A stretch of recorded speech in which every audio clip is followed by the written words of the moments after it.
How you doing? When you laid out your goals for the season, where you wanted to be come this point in the year, how does that goal compare with the reality of where you are right now? I mean, we're right there, exactly where we need to be, and we want to continue to progress from here. If you had to describe Herb Jones, the way he defends multiple positions, multiple different guys, shutting down top scorers night after night, to somebody who'd never seen him play, what would you say? Relentless competitor. You know, when he steps on the floor, that's what he brings every night. Following up on Jen's first question, I know you've been talking about going to keep it one game at a time and not looking ahead. Is that difficult as a player this late in the season, knowing you're right in the middle of the playoff race? It can be challenging with all of the circumstances sometimes off the floor, and you know, just locking in and being focused. But for the most part, you can't do anything about all of the other things anyway. So let's focus on this game and make sure we're prepared to go out and execute. Your bench is second in point differential among all bench units in the NBA. Why do you think it's just been so good all season? It's a credit to the guys that just stay working. They all of them. They work at it every day. We come in the gym. They working to get better. The PD coaches, and then some camaraderie. We've had these guys together now for pretty much going on my third season, and I think because of those reasons, they get on the floor. It's chemistry. They understand each other, and it allows them to be at their best. And, you know, that road trip was a lot of, like, Zion or BI and the bench, and you guys, you know, getting leads or growing leads. Do you feel like those guys really understand how to complement, you know, your best players well? They do. They do a great job of complementing, you know, our top guys, and you know, that's what it takes. It's a total team effort, and without all of our substitutions that come in the game, we wouldn't be where we are today.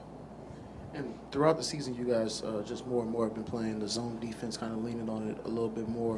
What do you think you guys have done, kind of just to improve, you know, playing zone, and what does it take just to be successful as a team playing that specific coverage? Well, it allows us to, you know, it doesn't allow other teams to seek out matchups, and it kind of throws them off rhythm. And so we'll throw some zone out there from time to time to give teams a different look defensively, along with other adjustments that we can do. And we work on it in practice, and we'll continue to give it a look.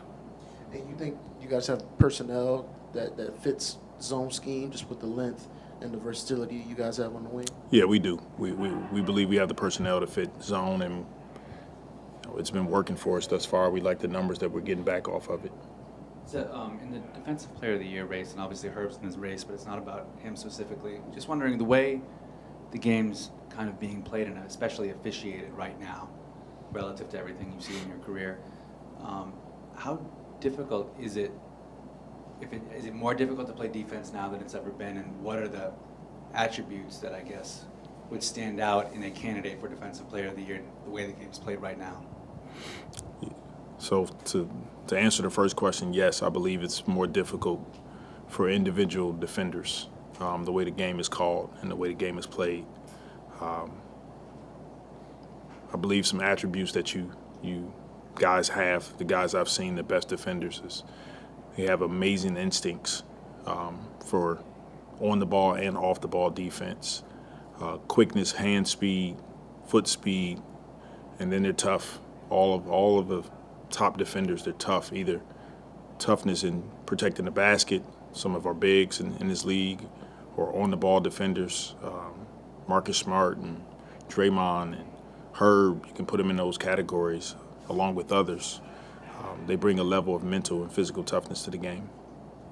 And Willie, do you feel, looking back on it, do you feel last year when the team went through that difficult stretch in January, February, when you guys lost Zion, did that help prepare this team, improve its mentality for, you know, not taking anything for granted? So now that you guys are in fifth, nobody's looking as happy with that. That's an accomplishment or anything, but they're still pressing, trying to finish the season strong. Do you feel like that may be in part to, like I said, that experience last season? Yes, I believe those experiences, it all helps contribute to the outcome of you being better.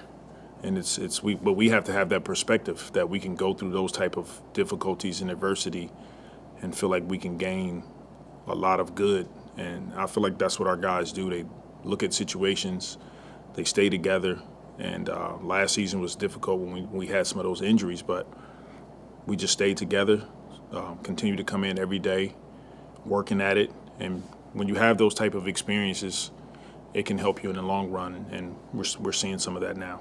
These past few weeks in the NBA, scoring is a little bit down, just league-wide. Free throws are down. Have you noticed any shift in the ways games are being officiated? Anything like that? Yeah, I saw that report come out. I forget who was by, but I saw the report that it's less free throws, less fouls being called, and I think what all of us are looking for when it comes to that is consistency.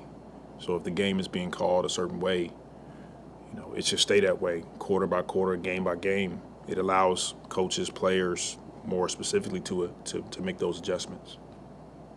Can you just maybe give a couple examples of why, just in your mind, maybe relative to when you played, why it's harder to defend now? Like you were saying, the way the game's being called. Can you give me any specific examples of what stands out to you as to what makes it hard? Well, first of all, we want more scoring. We want more scoring. I mean, we don't want the score to be 79 to 82, but it also has to be a little bit of balance with that. And I think the biggest reason is that you can't touch guys as much. You can't put your hands on players because it's a foul.